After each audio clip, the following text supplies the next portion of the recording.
Family and friends of a teenager killed in West Palm Beach honoring her life tonight after police say Kelvy McCrae was shot and killed by her ex-boyfriend. Hundreds of her friends and family came together on Singer Island. Our Joe Lopez was there as loved ones gathered tonight. We miss you, Kelvy. It's going to be tears of joy. We had a happy daughter. The family of a teenager who was shot and killed by her ex-boyfriend as she was FaceTiming her friends is now opening an investigation against the West Palm Beach police. Loved ones of 18-year-old Kelvy McCrae said more should have been done to protect her from her ex-boyfriend. Felicia, attorneys are public records requesting all the files and documents from West Palm Beach police that they believe that the police have not done enough to save Kelvy McCrae. And they also tell me that a possible lawsuit may come in the near future. She called the wrong number.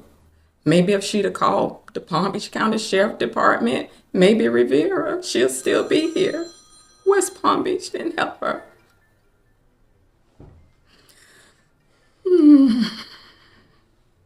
This is the story of Kelvy McCrae, an 18-year-old model, entrepreneur, and daughter who had her entire future ahead of her until it was stolen in the most horrifying way possible. She wasn't on the streets. She wasn't in a dangerous part of town. She was in her own home, eating dinner, FaceTiming with her friends when a man who claimed to love her walked in and shot her in cold blood. Her mother was just a few steps away in the same house when it happened. Her friends, helpless, watched the murder live on FaceTime. And to make it even more infuriating, this wasn't unexpected. She saw it coming. She even warned the world.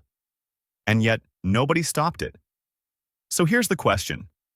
How many warnings does a woman have to give before she's truly protected? She did everything society tells women to do when they feel unsafe. She reported it to the police, she spoke up, she filed a complaint, she told her friends, and still she died. So I need to ask, what are women supposed to do? At what point is a threat taken seriously? And let's not pretend this is an isolated case. Every single day, women are killed by men who couldn't let them go. The real question is, how many women have to die before we start listening the first time? This story happened in West Palm Beach, Florida, a place known for its sunshine, beaches, and beautiful scenery. But on March 6, 2024, it became the backdrop of a nightmare, a tragic crime that should have been prevented. And the scariest part? It could happen to anyone. Because Kelvy wasn't reckless, she wasn't involved in crime. She wasn't out making bad decisions. She was simply trying to live her life, follow her dreams, and break free from a man who refused to let her go. This is the heartbreaking and gut-wrenching story of Kelvy McCrae, the young woman who fought to escape her toxic relationship but was failed by the very systems meant to protect her. You're watching True Crime Stories 24/7. Thanks for joining. Please do well to subscribe and like this video to support us. Let's start with who Kelvy was because she was so much more than how she died. She was young, ambitious, and full of life. She was a model, a hairstylist, a college student, and a social media personality. But most importantly, she was a daughter, a sister, and a friend. She had an infectious smile, the kind of energy that made people feel instantly comfortable around her. Her friends describe her as fearless, the kind of person who would stand up for herself, but also for anyone else who needed help. She was the person you could call at 2 a.m. if you needed a ride, or if you were going through something and just needed someone to listen. Her father was her best friend. She was what you call a daddy's girl, and she made no secret of it. There's a video of her and her dad in the car. He had just bought her a purse, something she had wanted for a long time. She opened the box and gasped. The joy on her face was undeniable. Her father, laughing, simply said, "I got you." And that was Kelvy, loved and cherished by the people who knew her best. But there was one person who didn't love her the way he claimed. His name was Cassian Shaw. He was her ex-boyfriend, a man who should have been out of her life. But instead of letting her go, he made sure she would never leave him, by killing her. Kelvy and Cassian had been together for about a year. At first, everything seemed perfect. Young love, social media pictures, prom night, even a proposal. Yes, a proposal. There's video evidence of it. A clip where Cassian gets down on one knee and slips a ring on Kelvy's finger. She looks shocked, almost confused. But eventually, she hugs him. That should have been a beautiful moment, a memory they could cherish for years to come. But what happens when love turns into possession? What happens when a man thinks he owns you? That's what happened to Kelvy. Because when she tried to leave, Kesian refused to accept it. In January 2024, Kelvy finally decided to break things off. She was done. She had a business to run, a future to chase. She was moving on, but there was one problem. Kesian didn't have anywhere else to go, so even after she ended things, he kept living in her house. Let that sink in. Imagine breaking up with someone, but they still live in your home. And then, imagine that person is angry, obsessed, unstable. She told him to leave. He refused. And that's when things started getting dangerous. The first red flags were glaring. Surveillance footage. Security cameras caught Kesian stalking her. He would follow her to her car. He would stand outside watching her. One night, he even tried to jump on her moving car, shattering the windshield. Imagine the level of desperation it takes to physically throw yourself at someone's vehicle. That was the level of obsession we were dealing with. It didn't stop there.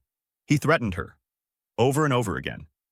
And then, in March 2024, things got even worse. Because Kesian finally did what every woman in an abusive relationship fears the most. He put a gun to her head. He choked her. He held her against her will. And Kelvy? She did what she was supposed to do. She called the police. Now, let me ask you this. If someone held you at gunpoint, what would you expect the police to do? You'd expect them to arrest him, right? To take him off the streets? You'd expect him to be locked up, unable to hurt her ever again. That's not what happened. Because even though a warrant was issued for his arrest, Kesian was still out there. Not only that, police found him. They chased him for 5 miles. And guess what? They let him go, and 24 hours later, he killed Kelvy. Now tell me, how does that make sense? A man who threatened her life. A man who was literally running from the police. And yet, he was free to walk into her house the next day and pull the trigger. How many red flags does it take? How many warnings do women have to give before people start listening? Kelvy did everything right, and she still died. On March 6, 2024, she sat down for dinner. She called her friends on FaceTime. She had no idea that this was her last meal. Kesian walked into her home, a home he had no right to be in anymore. And right there, in front of her friends, in front of the screen, he shot her multiple times. Her mother heard the shots and ran to the scene. But by the time she got there, her baby was already gone. This is where the nightmare begins. Stay with me because this is a story that should never happen again. On March 6, 2024, at exactly 9:30 p.m., Kelvy was doing what any normal teenager does. FaceTiming her friends, eating dinner, living her life. She had no idea that someone had just entered her home. Maybe she thought it was her mom moving around. Maybe she was too engrossed in the conversation to notice the creak of the door, the faint sound of footsteps. Because she didn't even have time to react. Before anyone could register what was happening, the first shot rang out. Boom! The screen shook as her phone dropped. Kelvy collapsed to the ground. Blood pooled beneath her as her body hit the floor. Her friends, watching in real time, froze in horror. Can you even imagine what that must have felt like? To see your best friend, someone you were just laughing with seconds ago, suddenly drop? To hear more shots being fired? To watch a man, the man she feared the most, stand over her, shooting again and again? One shot wasn't enough. He shot her in the head, in the back, in the neck. Because he wasn't just trying to kill her. He wanted to make sure she never came back. The 3 people on that FaceTime call, they saw everything. And in that moment, one of them realized what was happening. Adrenaline kicked in. One of them immediately called 911. Can you imagine what they must have told the operator? My friend just got shot. She was on FaceTime with me. I saw it happen. Her ex-boyfriend just killed her. Imagine being the dispatcher on the other end of that call. Imagine hearing someone screaming, begging for help, knowing there was nothing you could do to change what had just happened. It was too late. But there was one person who still had no idea what had happened. Her mother. She was just in the next room when the first shot rang out. And when she heard it, she knew. A scream left her lips as she ran to Kelvy's room. She banged on the door, but it wouldn't open. She pushed against it, shaking, crying, screaming her daughter's name. "Kelvy, open the door." No answer. She turned the handle with all her strength, and then she saw it. The floor, covered in blood. And Kelvy, her baby, her daughter, her best friend, lying in a pool of her own blood. Her mother screamed so loud that the neighbors heard it. She collapsed to her knees, grabbing at Kelvy's body, shaking her, begging her to wake up. But Kelvy was already gone. Then she saw him. Cassian Shaw. The man who had just taken her daughter from her was still in the room, but he wasn't moving. She noticed the gun in his hand, and then she saw it. A gunshot wound to his own head. He had turned the weapon on himself, but he wasn't dead. Not yet. By now, the entire neighborhood had heard the gunshots. A neighbor ran to the house, trying to understand what was happening. He burst in through the door and stopped cold. On the ground, Kelvy, lifeless. Cassian, barely breathing, blood dripping from his head. Kelvy's mother, screaming in agony. The neighbor pulled out his phone and called 911. And in the 911 call recording, you can hear the panic in his voice. "We heard gunshots. It looks like the boyfriend just killed his girlfriend. You guys came out here yesterday. You knew this was going to happen." Yes, because just a day before, the police had been there, looking for Cassian. They had been right outside that same house. And they let him slip away. Within minutes, police sirens filled the air. Paramedics rushed into the house, trying to see if Kelvy still had a pulse. But she had been shot multiple times, and her wounds were too severe. She was already gone. Cassian, however, was still alive. Barely. He was rushed to St. Mary's Medical Center, where doctors tried to save his life. But let me ask you this. Why? Why was this man, who had just executed an innocent young woman, being given medical care? Why was he the one on life support while Kelvy was lying in a body bag? Where was her second chance at life? Within hours, the media got hold of the story. Headlines flashed across TV screens. 18-year-old model shot and killed by ex-boyfriend while on FaceTime with friends. Gunman takes his own life after murdering teen in domestic dispute. Family and friends mourn promising young woman taken too soon. People were horrified, angry, shocked. Because this wasn't just a tragic love story gone wrong. This was a preventable murder. One that could have been stopped if anyone had just listened. Kelvy's family had to do the unthinkable. Bury her. And Cassian? He died the next day. No trial, no punishment, no justice. But was that really an end to this tragedy? Because while Kelvy was gone, her story wasn't over. Her family refused to let this be just another headline. And what happened next, the vigil, the outrage, the fight for justice, would change everything. So stay with me, because in the next part of this story, we'll dive into how her family fought back, how the city responded, and why this should never happen again. Because if this doesn't make you angry, if this doesn't make you speak out, then tell me. What will? You're watching True Crime Stories 24/7. Thanks for joining. Please do well to subscribe and like this video to support us.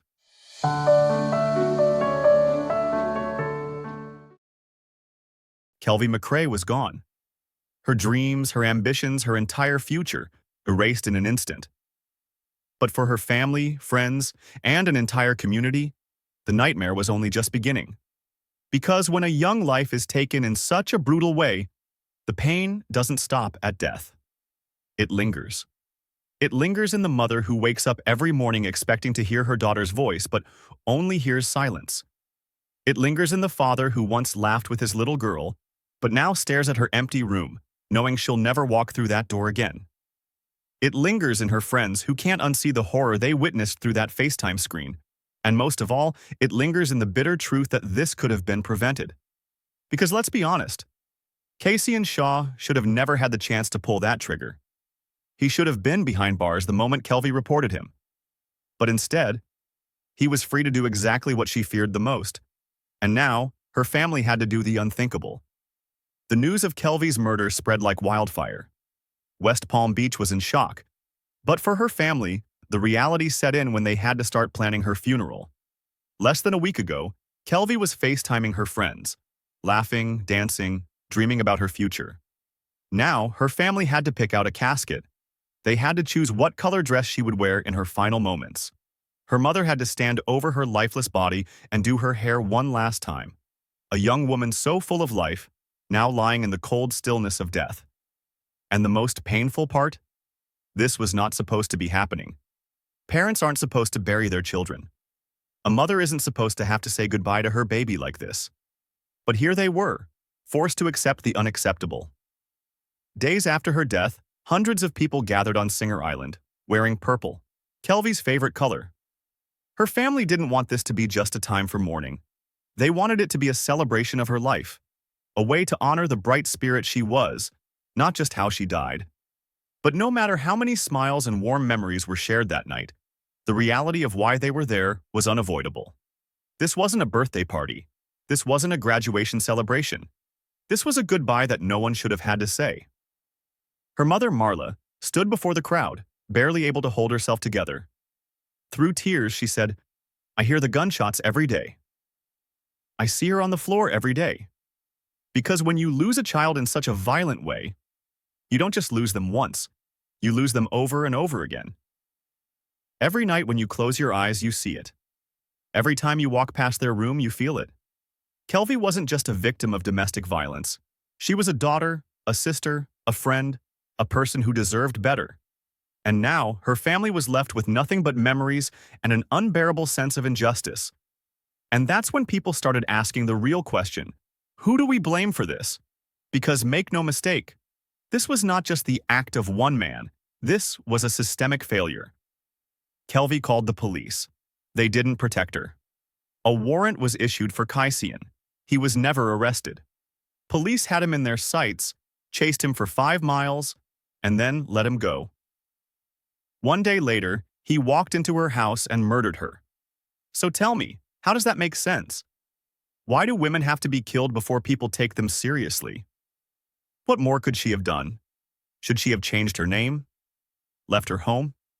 Disappeared? Why is it that the burden is always on the victim to protect themselves, instead of on the abuser to be stopped? These are the questions that should have been asked the moment Kelvy reported him. Instead, they were only being asked after she was gone. And that's the tragedy of it all. The police weren't investigating how to save her. They were investigating how she died. The man who did this, Kaisian Shaw, never faced trial. He never had to stand in front of a judge and answer for his crime because he took the coward's way out. He shot himself and he died the next day. Some people might think, well, at least he's dead. At least he didn't get away with it. But does that feel like justice? Justice means consequences. Justice means holding the system accountable for failing her. Justice means making sure this never happens to another woman again. And right now, that justice still hasn't come. Kelvy's story is not just a tragedy. It's a warning. Because the reality is, there are thousands of women out there just like her. Women who are being stalked, harassed, and threatened by a man who refuses to let them go. And they are being ignored. Until it's too late. So if you take anything from this story, let it be this. When a woman says she's in danger, believe her. When a man shows signs of violence, don't ignore it. When the system fails one victim, fight to make sure it doesn't fail the next. Kelvy's life was stolen too soon. But if her story can save even one more person from meeting the same fate, then maybe her voice still echoes beyond the grave. And this is where I turn to you. What do you think? Could this have been prevented? Was this just a broken system, or was this a crime that was always bound to happen? Should police be held accountable for letting Kaisian slip through their fingers? And most importantly, how do we stop this from happening again? Drop your thoughts in the comments. Because the only way we prevent the next Kelvy McCrae is by talking about the ones we've already lost. If you found this story as heartbreaking, infuriating, and necessary to tell as I did, make sure to like this video, subscribe, and turn on notifications so you never miss another true crime story. This is True Crime Stories 24/7, where we bring you the cases that matter. Because every victim deserves to be remembered. Our condolences to the family of the deceased. May her soul rest in perfect peace. Thank you for watching. Please stay safe out there. And if you or someone you know is in danger, don't wait. Get help as soon as possible. I appreciate you for joining today. I'll see you in our next video.